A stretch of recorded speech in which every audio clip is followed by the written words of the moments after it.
They called us primitive apes, nothing but hairless brutes scrabbling in the dirt of a single blue world. They pointed to our wars, our famines, our chaotic governments, and laughed behind their shimmering masks. Their ships gleamed in our skies like gods descending from Olympus. Their cities rose in glass and light on distant moons, and they looked at us the way one might look at a sickly stray animal, pitiful, amusing, beneath notice. When they first visited, they wore polished exosuits and spoke in soft, measured tones, as though speaking too loudly might shatter our simple minds. They offered us trinkets, advanced tools, small medical miracles, scraps of star knowledge, and they expected gratitude and worship in return. But they misjudged what it means to be human. They didn't see the child in the flooded village building a raft out of broken doors. They didn't hear the mountaineer laughter echoing off an impossible cliff face. They didn't feel the trembling hands of a mother pulling her baby from a burning wreckage, or the quiet resolve of a farmer planting seeds in a land ruined by war. They didn't understand that every scar on our bodies is a story of survival, every breath another small rebellion against the void. When the first humans asked to see the stars for themselves, the aliens scoffed. "Your bodies cannot endure the warp currents," they said. "Your hearts will fail in the gravity wells of the deep void. You will collapse under the weight of cosmic radiation." But humans did not listen. We were not made to listen to limits. We had watched birds and dreamed of wings. We had watched stars and dreamed of sails. And so we built. We tore open our bones to replace them with reinforced alloys, wove carbon filaments through our tendons, and strengthened our lungs to breathe thinner and thinner air. We pressed our foreheads to the dark glass of starship windows and saw not terror, but invitation. The first human fleet launched amid laughter and scorn. Our ships were crude by their standards, thick hulls stitched together with the love of engineers who'd worked sleepless nights, engines that hummed like old mountain trucks. But those ships carried hearts that would not yield. We did not bring palaces or crystalline spires. We did not wear shimmering robes or bear crowns of light. We came barefoot, stepping from our ships onto their delicate landing platforms with calloused feet and wide grins, like children leaping into a summer river. The first worlds we landed on were harsh. Windstorms peeled paint from our hulls. Acid rains melted the first few outposts into sad puddles of alloy and ash. The aliens watched from orbit, waiting for us to retreat to our home sphere, heads bowed. But we did not leave. We danced in the rains. We turned melted alloy into sculptures, sang songs beneath broken domes, and planted seeds in soil they said could grow nothing but thorns. When the sun rose on those first fragile gardens, even the orbiting observers went silent. And when the storms returned, they watched in stunned horror as humans stood with arms outstretched, screaming defiance into the wind. Our scientists learned to weave the storms into our energy grids. Our farmers taught alien seeds to grow side by side with our old Earth sprouts. We built shelters that bent with the wind rather than broke. We adapted. We endured. We celebrated every bruise, every breath.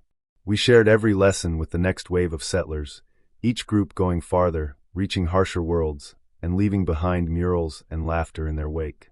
Over time, those same aliens who once mocked us began to descend, one by one, curious despite themselves.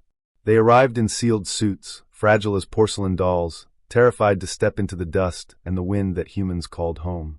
One girl, she must have been no older than a human teen, crept down to watch a human child jump from rock to rock across a boiling sulfur stream.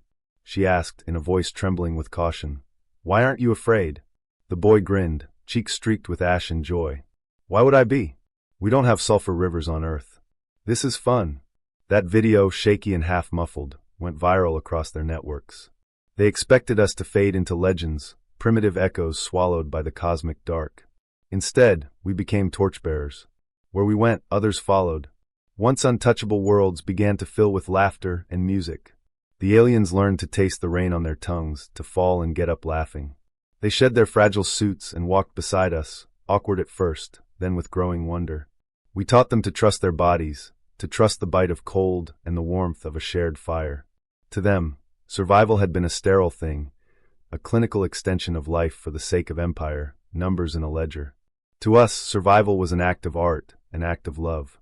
They watched our climbers scale obsidian cliffs with bare hands and torn nails, watched engineers mend a broken life support system with scraps of old foil and chewing gum. They watched a woman cradle a dying comrade for 3 days, just so he wouldn't pass alone under foreign stars. In time, The words primitive ape vanished from their vocabulary. In its place, they called us kin, teachers, pioneers. Many began altering their own bodies, inspired by the human way, not to escape discomfort, but to embrace it, to feel each breath as a victory. 1,000 years after our first awkward steps among their worlds, a monument rose on a barren moon. It was not a palace. It was not a shining tower. It was a simple stone, carved by 1,000 hands, alien and human alike. On it was etched a single phrase, "Barefoot and Unafraid." Pilgrims from countless species came to touch it, to sit in the moon's cold dust and remember the day the primitive apes showed them how to live beyond surviving. And in the shadow of that stone, barefoot children from dozens of worlds played together, building little towers from dust and singing in 100 languages at once. When they looked up at the stars, they did not see an empire to conquer or a black void to fear. They saw an endless sea of new dances, new challenges, new ways to fall and rise and fall again. Some say humanity is fragile, that we break easily. But they forget, we break and we build ourselves again stronger. We fall and we rise higher. We bleed and we laugh. We were born on one blue world, but we claimed the stars not with guns or fleets, but with open hands and dirty feet. We taught the universe what it means to run barefoot into the unknown, to shout at the void and hear an echo come back as a song. We were called primitive.